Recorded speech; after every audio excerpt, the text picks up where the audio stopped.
പന്തളത്തിൽ നടന്നത് തീവ്ര സംഗമമോ എന്നാണ് ചോദ്യം. സുജയ, തീവ്രത അളന്നോന്ന് എനിക്കറിയില്ല. തീവ്രത അളക്കുന്ന മെഷീനൊക്കെ ഒരു പാർട്ടിയുടെ ഭാഗത്തുണ്ട് എന്നൊക്കെ ഇങ്ങനെ ഇടയ്ക്കൊക്കെ കേട്ടിരുന്നു. അപ്പോൾ അങ്ങനെ തീവ്രത എന്തെങ്കിലും അളന്നിട്ടാണോ ഇവിടെ എല്ലാവരും ഉത്തരം പറഞ്ഞതെന്ന് എനിക്കറിയില്ല. ഞാൻ എന്തായാലും ഭക്തിയുടെ അല്ലെങ്കിൽ വിശ്വാസത്തിന്റെ തീവ്രത അളക്കാൻ മുതിരുന്നില്ല. അത് ഓരോരുത്തരുടെയും മനസ്സിൽ ഉണ്ടാകേണ്ടതാണ്. അത് ഓരോരുത്തരുടെയും വ്യക്തിപരമായ കാര്യവുമാണ്. ഭക്തി, വിശ്വാസം അതൊക്കെ അത് മറ്റൊരു വ്യക്തിയല്ല അത് എത്രത്തോളമാണ് എന്ന് പറയേണ്ടത്.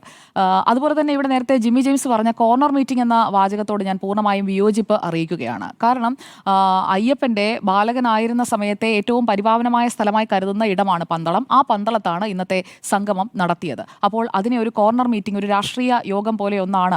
അവിടെ വിളിച്ചു പറഞ്ഞ് എന്തൊക്കെയോ സംസാരിച്ചു എന്നൊക്കെയുള്ള രീതിയിലാണ് പറഞ്ഞത്. അതിനോട് ഞാൻ വിയോജിക്കുകയാണ്.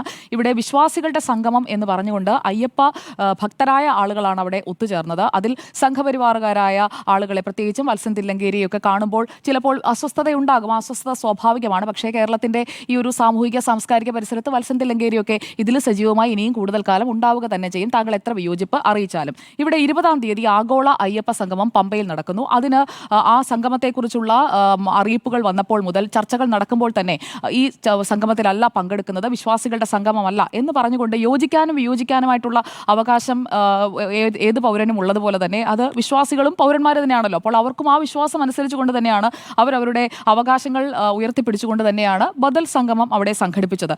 ഈ രണ്ട് സംഗമത്തിലേക്കും എത്തിയ ആളുകൾ, അതിൽ ആരാണ് ഭക്തർ, ആരാണ് വിശ്വാസികൾ എന്നൊക്കെയുള്ള ചോദ്യം എന്ന് പറയുന്നത് ഞാൻ നേരത്തെ പറഞ്ഞ ഉത്തരം തന്നെയാണ്. അത് ഓരോരുത്തരും വ്യക്തിപരമായി എടുക്കേണ്ട ചോയ്സും അവരവരുടേതായ കാര്യമാണ്. അല്ലാതെ ഇന്നയാൾക്ക് ഭക്തിയുണ്ടോ ഇന്നയാൾക്ക് ഭക്തിയില്ല എന്നൊന്നും മറ്റൊരാൾക്ക് പറയാൻ കഴിയില്ല, സർക്കാരുകൾക്കും പറയാൻ കഴിയില്ല. സർക്കാരുമല്ല ഭക്തരാരാണ് അല്ലാത്തത് ആരാണ് എന്നൊക്കെ പറയേണ്ടത്. അതിനൊന്നുമുള്ള ഒരു അവകാശവും ഒരു സർക്കാരിനും കൊടുത്തിട്ടുമില്ല.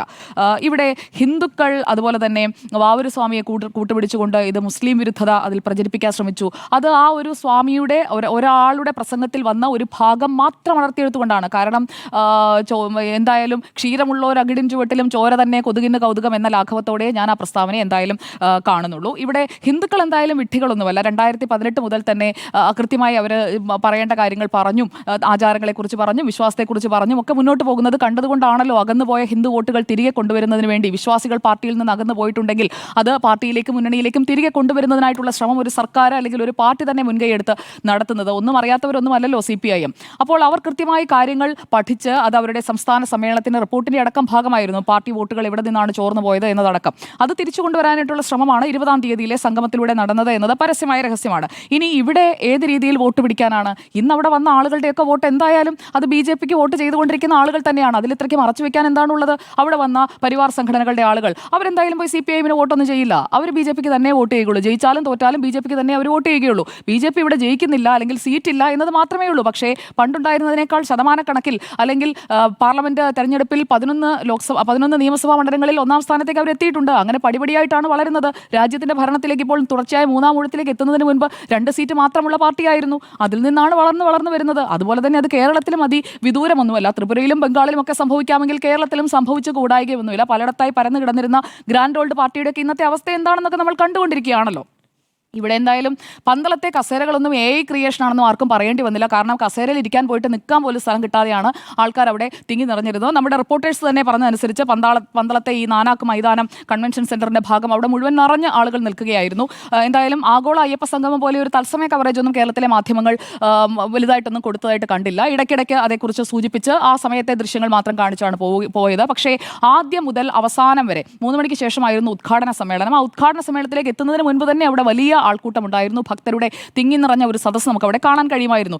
ഇവിടെ ശബരിമലയുടെ ലക്ഷ്യം അല്ലെങ്കിൽ ശബരിമലയുടെ വികസനം അതെല്ലാവരും ആഗ്രഹിക്കുന്നത് തന്നെയാണ്. അതിപ്പോൾ സർക്കാർ ചെയ്യണം എന്ന് ആഗ്രഹിച്ചുകൊണ്ട് സർക്കാർ മുന്നോട്ട് പോകുമ്പോൾ ആ വികസനത്തെ ഒന്നും ആരും തള്ളി പറയുന്നില്ല. അതുകൊണ്ടാണ് ഞാൻ നേരത്തെ സ്മൃതി പരുത്തിക്കാടിനോട് വിയോജിച്ചത്. പ്രതിപക്ഷം ഇവിടെ ഒന്നും ചെയ്യാതെ മാറി നിൽക്കുകയാണ്. പ്രത്യേകിച്ചും കോൺഗ്രസ് ഇതിൽ നിന്ന് ലാഭം കിട്ടുകയാണെങ്കിൽ കിട്ടട്ടെ എന്ന് പറഞ്ഞുകൊണ്ട് സുവർണാവസരമാക്കി എടുക്കാനായിട്ടുള്ള യഥാർത്ഥത്തിൽ രാഷ്ട്രീയം കളിച്ചുകൊണ്ടിരിക്കുന്നത് കോൺഗ്രസും പ്രതിപക്ഷവും ഒക്കെ തന്നെയാണ്. അവിടെ CPIM-ഉം BJP-യും അല്ലെങ്കിൽ സംഘപരിവാർ സംഘടനകളും അവർ കൃത്യമായിട്ട് അവർ ഫോർ ഫ്രണ്ടിലുണ്ടെന്നേ. അവർ ഗ്യാലറിയിൽ ഇരിക്കുകയല്ല അല്ലെങ്കിൽ മറഞ്ഞു നിൽക്കുകയല്ല. അവർ പ്രത്യക്ഷത്തിൽ തന്നെയുണ്ട്. സർക്കാരിന്റെ ഭാഗത്ത് നിന്ന് തെറ്റുപറ്റിയതാണെങ്കിൽ തിരുത്താനായിട്ടുള്ള ഒരു സമീപനം ഉണ്ടാകുമ്പോൾ ഞാൻ കഴിഞ്ഞ ദിവസം അതാണ് പറഞ്ഞത്. മുഖ്യമന്ത്രി ഭക്തനാണോ അല്ലയോ എന്നുള്ളത്. ഇന്ന് MA ബേബി പറഞ്ഞു ഭക്തനല്ല എന്ന്. കഴിഞ്ഞ ദിവസം വെള്ളാപ്പള്ളി നടേശൻ പറഞ്ഞു ഭക്തനാണെന്ന്. ഇനി പിണറായി വിജയനാണ് പറയേണ്ടത്. ഇനി അദ്ദേഹം അത് പറയണമെന്ന് ഞാൻ പറയില്ല. കാരണം അതൊക്കെ അദ്ദേഹത്തിന്റെ മനസ്സിൽ വെക്കേണ്ട കാര്യങ്ങളാണ്. അത് എല്ലാവരോടും പറഞ്ഞു നടക്കണമെന്നൊന്നുമില്ല. അപ്പോൾ ഈ ഭക്തിയുടെ കാര്യത്തിൽ അങ്ങനെ ഓരോ വിഷയത്തിലും ഈ വിഷയം ഉണ്ടാക്കിക്കൊണ്ട് മുതലെടുക്കാൻ നോക്കുന്ന പ്രതിപക്ഷത്തെയും കോൺഗ്രസിനെയും താങ്കളടക്കം താങ്കളും സ്മൃതി വരുത്തിക്കാടും ഒക്കെ കാണാതെ പോകുന്നത് എന്തുകൊണ്ടാണെന്ന് എനിക്ക് മനസ്സിലാകുന്നില്ല. അവരെക്കുറിച്ചൊന്നും പറയുന്നതേയില്ല. കോൺഗ്രസിന്റെയും UDF-ന്റെയും ഒക്കെ ഈ വിഷയത്തിലെ സ്റ്റാൻഡ് എന്താണെന്ന് പറയുന്നതേയില്ല. 2019 പ്രക്ഷോഭം നടക്കുന്നു. പ്രക്ഷോഭത്തെ എതിർക്കാനായിട്ട് പോലീസിനെ ഇറക്കുന്നു. അങ്ങനെ CPIM-ഉം BJP-യും ഫോർഫ്രണ്ടിലുണ്ടായിരുന്നു 2018-19 കാലയളവിൽ. എന്നാൽ തെരഞ്ഞെടുപ്പ് വരുമ്പോഴേക്കും ഈ വിഷയം വിശ്വാസം വോട്ടാക്കി മാറ്റുന്നതിനായിട്ട് ശ്രമിച്ചതാരാണ്? വിഷയത്തിനകത്തേക്ക് ഇതും പറഞ്ഞു തന്നെ പോകണം. അപ്പോൾ ഇവിടെ രണ്ടിടങ്ങളിലായി രണ്ട് സംഗമങ്ങൾ നടക്കുമ്പോഴും രണ്ടിൽ നിന്നും അകലം പാലിച്ചു നിൽക്കുകയും എന്നാൽ വിശ്വാസികളുടെ വോട്ട് പിൻവാതിലിൽ കൂടി ഇങ്ങ് എടുക്കണം എന്ന ഗൂഢലക്ഷ്യത്തോടെ പ്രവർത്തിക്കുകയും ചെയ്യുന്ന കോൺഗ്രസിനെ ജനം തിരിച്ചറിയുക തന്നെ ചെയ്യുമെന്നുള്ളതാണ് ഈ വിഷയത്തിലെ എൻ്റെ ടേക്ക്. ഇവിടെ എനിക്ക് അവരോട് പറയാനുള്ളത്, ദയവ് ചെയ്ത് അയ്യപ്പനെ നിങ്ങൾ രാഷ്ട്രീയ മത്സരങ്ങളുടെ കരുവാക്കരുത്. CPIM അങ്ങനെ ചെയ്തു, BJP അങ്ങനെ ചെയ്തു, സംഘപരിവാർ അങ്ങനെ ചെയ്തു എന്ന് പറയുമ്പോൾ നിങ്ങൾ എന്താണ് ചെയ്തുകൊണ്ടിരിക്കുന്നത്? നിങ്ങൾ ചെയ്തുകൊണ്ടിരിക്കുന്നത് തന്നെയല്ലേ? അത് കോൺഗ്രസ് മറുപടി പറയേണ്ട കാര്യമാണ്. ഇവിടെ അണ്ണാമലൈ പറഞ്ഞ കാര്യം, ദൈവമേ ഇല്ലെന്ന് പറയുന്നവർ ഭഗവത്ഗീതയെ പറ്റി ക്ലാസ് എടുക്കുന്നു. അത് പിണറായി വിജയൻ ആ ഒരു ശ്ലോകം കോട്ട് ചെയ്തത് കൊണ്ടാണ് ആ ഒരു പരാമർശത്തിലേക്ക് അണ്ണാമലൈ പോയത് എന്നാണ് ഞാൻ കരുതുന്നത്. കാരണം പിണറായി വിജയൻ ഭഗവത്ഗീതയിലെ അധ്യായം കോട്ട് ചെയ്തത് അത് വലിയ രീതിയിൽ ദേശീയ തലത്തിൽ തന്നെ ചർച്ചയായ ഒരു കാര്യമാണ്. അതുകൊണ്ടാണ് അതിലേക്ക് ആ റെഫറൻസിലേക്ക് പോയത്.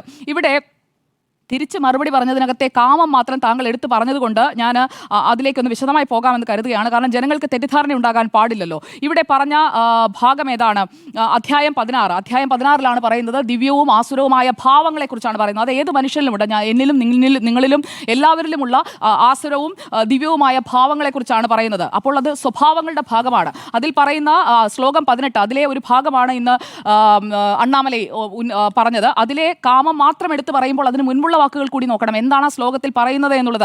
അഹങ്കാരം ബാലം ദർപ്പം കാമം ക്രോധം ച സംസ്ഥിത മാ ആത്മപര ദേഹേഷു പ്രദ്യുസന്തോഭ്യ സൂയക. അങ്ങനെയാണ് ആ 4 വരികൾ. ആ ശ്ലോകത്തിന്റെ 18-ാമത്തെ ശ്ലോകം എന്ന് പറയുന്നത് ആ 4 വരികളാണ്. അതിലെ കാമം മാത്രം എടുത്ത് പിണറായി വിജയനെ അങ്ങനെ പറഞ്ഞു എന്ന് പറയുന്നതിൽ ശരിയല്ല. അവിടെ ഉദ്ദേശിച്ചത് എന്താണ്? അദ്ദേഹത്തിലെ ഭാവത്തെക്കുറിച്ചാണ്. ഈ ഭാവങ്ങളെല്ലാം ഒരു അസുരനിൽ എങ്ങനെയാണ് വരുന്നത് എന്നുള്ളതാണ്. ദൈവത്തിന്റെ പരമാധികാരത്തിന് എപ്പോഴും എതിരായ ഒരു ആസുര വ്യക്തിക്ക് വേദങ്ങളിൽ വിശ്വസിക്കാൻ ഇഷ്ടമല്ല. അത് അയാൾക്ക് വേദങ്ങളോടും പരമദിവ്യോത്തമ പുരുഷന്റെ അസ്തിത്വത്തോടും അസൂയ തോന്നുന്നു. ഇത് സംഭവിക്കുന്നത് അയാളുടെ പ്രശസ്തിയും സമ്പത്തും ശക്തിയും മൂലമാണ്. ഇപ്പോഴത്തെ ജീവിതം അടുത്ത ജീവിതത്തിലേക്കുള്ള ഒരുക്കമാണെന്ന് അവൻ അറിയില്ല. ഇതറിയാതെ അയാൾക്ക് തന്നോടും മറ്റുള്ളവരോടും അസൂയ തോന്നുന്നു. അവൻ മറ്റ് ശരീരങ്ങളിലും സ്വന്തം ശരീരത്തിലും അക്രമം ചെയ്യുന്നു. അങ്ങനെയാണ് ആ ശ്ലോകത്തിലെ 4 വരികളുടെയും പൂർണ്ണ അർത്ഥം എന്ന് പറയുന്നത്. അതിലുടനെ കാമം എന്ന് പറയുന്ന ഒരു വാക്കിനെ എടുത്തുകൊണ്ട് താല്പര്യമുള്ളതായിരിക്കും ഓരോരുത്തരും വിശദീകരിക്കുക. അതുകൊണ്ട് ഞാനൊന്നും പറയുന്നില്ല. ശരി, അപ്പോൾ താല്പര്യമുള്ള കാര്യങ്ങളിലേക്കായിരിക്കുമല്ലോ ആളുകൾ കൂടുതലായി ഇങ്ങനെ വിശദീകരിച്ചു പോവുക. പക്ഷേ ഇവിടെ പറയുന്നത് അസൂയയെക്കുറിച്ചാണ്. അതുപോലെ തന്നെ ഓരോരുത്തരുടെയും ആസുരഭാവത്തെക്കുറിച്ചാണ്. അത് മുഖ്യമന്ത്രി പിണറായി വിജയൻ ഒരു ശ്ലോകം ഉദ്ധരിച്ചപ്പോൾ അതിന് മറ്റൊരു ശ്ലോകം ഉദ്ധരിച്ചുകൊണ്ട് കെ അണ്ണാമലയും രാഷ്ട്രീയക്കാരനാണ്. BJP-യുടെ സംസ്ഥാന അധ്യക്ഷനായിരുന്നു തമിഴ്നാട്ടിൽ. പിണറായി വിജയൻ പാർട്ടിയുടെ സംസ്ഥാന സെക്രട്ടറി ആയിരുന്നു കേരളത്തിൽ. മുഖ്യമന്ത്രി ആകുന്നതിന് മുൻപ് രണ്ടുപേരും രാഷ്ട്രീയ വ്യക്തികളാണ്. അതുപോലെ തന്നെ മാറി നിൽക്കുന്ന കോൺഗ്രസിനും ഇതേ രാഷ്ട്രീയമുണ്ട്. കോൺഗ്രസും മൈക്ക് കെട്ടി പലതും പറയുന്നുണ്ടല്ലോ. അപ്പോൾ ഇവിടെ ഒരു ശ്ലോകത്തിലൂടെ പിണറായി പറഞ്ഞതിന് ഒരു മറുപടി കൊടുക്കുകയാണ്. അത് മുഖ്യമന്ത്രി ഇങ്ങനെയാണ് എന്ന് സ്ഥാപിക്കാൻ ശ്രമിച്ചതായിട്ട് ഞാൻ കരുതുന്നില്ല. മുഖ്യമന്ത്രി അങ്ങനത്തെ ഒരാളാണ് എന്ന് സ്ഥാപിക്കാൻ ശ്രമിച്ചു എന്നൊക്കെ പറയുന്ന ദുർവ്യാഖ്യാനമാണ്. അങ്ങനെയാണ് എന്ന് ഞാൻ കരുതുന്നില്ല. അണ്ണാമലൈ പറഞ്ഞ മറ്റു വാചകങ്ങളെ കുറിച്ചൊന്നും താങ്കളുടെ ശ്രദ്ധ പോയില്ലല്ലോ. അതുകൂടി പറയാം ഞാൻ. സുപ്രീം കോടതിയിലെ സത്യവാങ്മൂലം തിരുത്താൻ സർക്കാർ തയ്യാറാണോ എന്ന ചോദ്യം അത് പരസ്യമായി തന്നെ ഉന്നയിക്കപ്പെട്ടുകൊണ്ടേയിരിക്കുന്ന ചോദ്യമാണ്. അത് ഈ പറയുന്ന NSS ചോദിച്ചിട്ടുള്ള കാര്യമാണ്. സുപ്രീം കോടതി, ഞാൻ അണ്ണാമലയുടെ കാര്യമാണ് പറയുന്നത്. അത് പരസ്യമായി ചോദിച്ചുകൊണ്ടിരിക്കുന്നതിൽ സുപ്രീം കോടതിയിലെ സത്യവാങ്മൂലം തിരുത്തുമോ? അതായത് നേരത്തെ സംസ്ഥാന സർക്കാർ കൊടുത്ത സത്യവാങ്മൂലം, അതിപ്പോൾ ആ സത്യവാങ്മൂലം ഒക്കെ കഴിഞ്ഞ് വിശാല ഭരണഘടനാ ബെഞ്ചിന്റെ പരിധിയിലേക്ക് കേസ് പോയി കിടക്കുകയാണ്. അപ്പോൾ ഈ സത്യവാങ്മൂലം തിരുത്തുമോ എന്നുള്ള ചോദ്യം ഇതേ കോൺഗ്രസും ചോദിച്ചുകൊണ്ടിരിക്കുകയാണ്. അതാ പറഞ്ഞ ഇല്ലാത്തൊരു കാര്യത്തെ കുറിച്ച് അണ്ണാമലൈ മാത്രമല്ല പറയുന്നത്, കോൺഗ്രസും ചോദിച്ചുകൊണ്ടിരിക്കുകയാണ്. ഞാൻ കോൺഗ്രസിലേക്കാണ് പറഞ്ഞത്. ശരി, അല്ല പറയട്ടെ, കോൺഗ്രസിനെ കുറിച്ച് കൂടി നമ്മൾ പറഞ്ഞു പോകണമല്ലോ. അല്ലാതെ മാറി നിന്ന് മതിലും ചാരി അങ്ങനെ നിന്നാ പോരല്ലോ. അപ്പോൾ ഇവിടെ മറ്റൊരു പ്രധാനപ്പെട്ട കാര്യം ഈ സ്വർണ്ണപ്പാളിയാണ്. സ്വർണ്ണപ്പാളിയുമായി ബന്ധപ്പെട്ട വിഷയവും ഇന്നത്തെ സംഗമത്തിൽ, ആ സംഗമവേളയിൽ ഭക്തരെ ഇരുത്തിക്കൊണ്ട് അവിടെ ചോദിച്ചിട്ടുണ്ട്. ദ്വാരപാലകരെ സംരക്ഷിക്കാൻ കഴിയുന്നില്ലെങ്കിൽ പിന്നെ എങ്ങനെ അയ്യപ്പനെ സംരക്ഷിക്കാൻ കഴിയും എന്ന ചോദ്യവും അവിടെ ഉന്നയിക്കുകയാണ്. അതോടൊപ്പം നേരത്തെ സംഗമത്തിൽ പങ്കെടുത്തല്ലോ, ഇവിടെ വന്നില്ലല്ലോ എന്ന് പറഞ്ഞത് NSS-നെ കുറിച്ചും SNDP-യെ കുറിച്ചുമാണ്. ഞാൻ മനസ്സിലാക്കുന്നതനുസരിച്ച് നായർ സർവീസ് സൊസൈറ്റിയുടെ കരയോഗങ്ങളിൽപ്പെട്ട പന്തളം ഭാഗത്ത് തന്നെയുള്ള ആളുകൾ അതിൽ പങ്കെടുത്തിട്ടുണ്ട്. ഇല്ല എങ്കിൽ താങ്കൾക്ക് ക്രോസ് ചെക്ക് ചെയ്യാം. അവിടെ തന്നെയുള്ള യൂണിയനിൽപ്പെട്ട ആളുകൾ ആ യോഗത്തിൽ ഉണ്ടായിരുന്നു. അതിന്റെ മുൻനിരയിൽ തന്നെ പലരെയും എനിക്ക് നേരിട്ടറിയാവുന്ന ആളുകളെയൊക്കെ ഞാൻ നേരിട്ടും കണ്ടിട്ടുണ്ട്. മാത്രമല്ല അവിടെയുള്ള ആളുകൾ ആരൊക്കെയാണ് പങ്കെടുത്തത് എന്നുള്ളത് ആ ദൃശ്യങ്ങളിൽ നിന്ന് വളരെ വ്യക്തമാണ്. അപ്പോൾ അവിടെ സംഗീത് കുമാർ പങ്കെടുത്തില്ല എന്ന് കരുതി അവിടെ NSS-ന് പ്രതിനിധിയില്ല, NSS കരയോഗങ്ങളിൽ നിന്ന് ആരും പങ്കെടുത്തില്ല എന്ന അർത്ഥമില്ല. NSS കരയോഗങ്ങളിൽ നിന്നുള്ള ആളുകൾ അവിടെ വന്നിട്ടുണ്ട്. SNDP ശാഖകളിൽ നിന്നുള്ള ആളുകളും ആ പരിപാടിയിൽ പങ്കെടുത്തിട്ടുണ്ട്. വെള്ളാപ്പള്ളി നടേശൻ ഇല്ല എന്ന് കരുതി SNDP ഇല്ല എന്നല്ല എന്നത് കൂടി മനസ്സിലാക്കി പോകണം. ഇനി പന്തളം കൊട്ടാരം പ്രതിനിധിയെ വിളിച്ചിട്ടും വന്നിരുന്നില്ലല്ലോ, അത് മരണാനന്തര ചടങ്ങുകളുമായി ബന്ധപ്പെട്ടൊക്കെയാണ് മാറി നിൽക്കുന്നതെന്ന് പറഞ്ഞെങ്കിൽ ഇവിടെ പന്തളത്തെ പരിപാടിയിൽ PN നാരായണവർമ്മ പന്തളം കൊട്ടാരത്തിന്റെ പ്രതിനിധി ഉണ്ടായിരുന്നു. അദ്ദേഹം വന്നിട്ട് പറഞ്ഞത് എന്താണ്? ദൈവമുള്ളിടത്താണ് ഭക്തരെത്തുന്നത്, അത് നിങ്ങൾക്ക് ഇവിടെ കാണാൻ കഴിയുന്നുണ്ടല്ലോ, ഇവിടെ തിങ്ങി നിറഞ്ഞ ഭക്തരെ നിങ്ങൾ കാണുന്നുണ്ടല്ലോ എന്ന് പറഞ്ഞത് പന്തളം കൊട്ടാരത്തിന്റെ പ്രതിനിധിയാണ്. 1 ലക്ഷം സ്വാമിമാരെ പങ്കെടുപ്പിച്ചുകൊണ്ട്, അയ്യപ്പനെ വിശ്വസിച്ചുകൊണ്ട് അവിടേക്ക് ശബരിമലയിലേക്ക് വരുന്ന സ്വാമിമാരെ 1 ലക്ഷം സ്വാമിമാരെ പങ്കെടുപ്പിച്ചുകൊണ്ട് മണ്ഡല മകരവിളക്ക് കാലത്ത് അടുത്ത സംഗമവും നടത്തുന്നുണ്ട്. ഇവിടെ മറ്റൊരു കാഴ്ച കൂടി നമ്മൾ കണ്ടല്ലോ. ബിന്ദു അമ്മണിയൊന്നും ഇങ്ങോട്ട് വരണ്ട, അത്തരക്കാർക്കുള്ളതല്ല ഈ പരിപാടി എന്നാണ് ദേവസ്വം മന്ത്രി VN വാസവൻ പറഞ്ഞത്. എന്നാൽ ആഗോള അയ്യപ്പ സംഗമത്തിൽ നിന്ന് വ്യത്യസ്തമായി ഇവിടെ സ്ത്രീകളുടെയും പങ്കാളിത്തം നമ്മൾ ഈ പരിപാടിയിൽ വളരെ വ്യക്തമായി തന്നെ ആ സദസ്സിലുടനീളം കണ്ടതാണ്. അപ്പോൾ സാമുദായിക സംഘടനകളുടെ ഭാരവാഹികൾ വന്നോ ഇല്ലയോ എന്നുള്ള ചോദ്യത്തിന് അതിന്റെ ഒരു കണക്ക് കൂടി എന്തായാലും ഞാൻ പറഞ്ഞ് അവസാനിപ്പിക്കാം. 150-ലധികം സാമുദായിക സംഘടനകൾ, ചെറുതും വലുതുമായ സംഘടനകളുടെ ഭാരവാഹികൾ ഇതിലുണ്ടായിരുന്നു. കേവലം NSSന്റെ പ്രതിനിധി എത്തിയില്ല എന്നതുകൊണ്ട്, അല്ലെങ്കിൽ വെള്ളാപ്പള്ളി നടേശൻ എത്തിയില്ല എന്നതുകൊണ്ട് സാമുദായിക സംഘടനകളുടെ പ്രതിനിധികൾ എത്തിയില്ല എന്നതിന് അർത്ഥമില്ല. ഇനി സന്യാസി ശ്രേഷ്ഠർ 2-3 സന്യാസിമാരല്ല, 60-ലധികം സന്യാസി ശ്രേഷ്ഠർ അവിടെ ഉണ്ടായിരുന്നു. അതുപോലെ തന്നെ ഹൈന്ദവ സംഘടനകളുടെ, അതോടൊപ്പം അയ്യപ്പനുമായി ബന്ധപ്പെട്ട, ശബരിമലയുമായി ബന്ധപ്പെട്ട ഏറ്റവും കൂടുതൽ സേവന പ്രവൃത്തികൾ നടത്തുന്നത്, അവിടുത്തെ ശുചീകരണ പ്രവർത്തനങ്ങളിൽ എല്ലാത്തിലും വളരെ ആക്റ്റീവായി നിൽക്കുന്ന, വിവിധയിടങ്ങളിൽ ഈ മണ്ഡല മകരവിളക്ക് സീസണിൽ ഏറ്റവും കൂടുതൽ സൗകര്യങ്ങൾ ഏർപ്പാടാക്കി കൊടുക്കുന്ന ശബരിമല അയ്യപ്പ സേവാ സമാജമാണ്. അതിന്റെ പ്രതിനിധികൾ മറ്റ് സംസ്ഥാനങ്ങളിൽ നിന്ന് പോലും അവിടെ ഉണ്ടായിരുന്നു. അതുപോലെ രാജപ്രതിനിധി ഉണ്ടായിരുന്നു. പേട്ട സംഘങ്ങളുടെ, പേട്ട തുള്ളുന്ന അമ്പലപ്പുഴ ആലങ്ങാട് സംഘങ്ങളുടെ പെരിയോന്മാരുണ്ടായിരുന്നു. തിരുവാഭരണ സംഘമുണ്ടായിരുന്നു ഈ സംഗമത്തിൽ. മലയേറിയ സമാജത്തിന്റെ പ്രതിനിധികൾ ഉണ്ടായിരുന്നു. ഇവരെയൊന്നും നമ്മൾ ആഗോള അയ്യപ്പ സംഗമത്തിൽ കണ്ടിട്ടില്ല. ഇവിടെ ഉണ്ടായിരുന്നു, ഈ സംഗമത്തിൽ ഇവിടെ ഉണ്ടായിരുന്നു.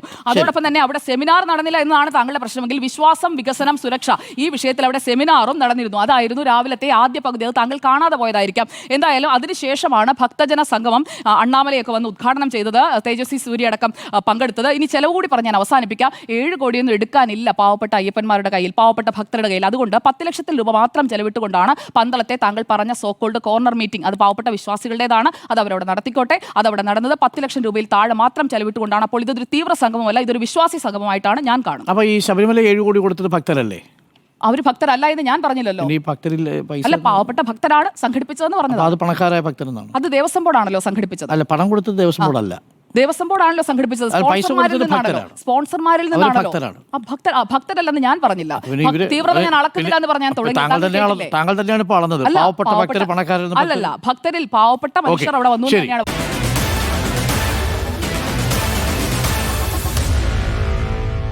Meet the editors.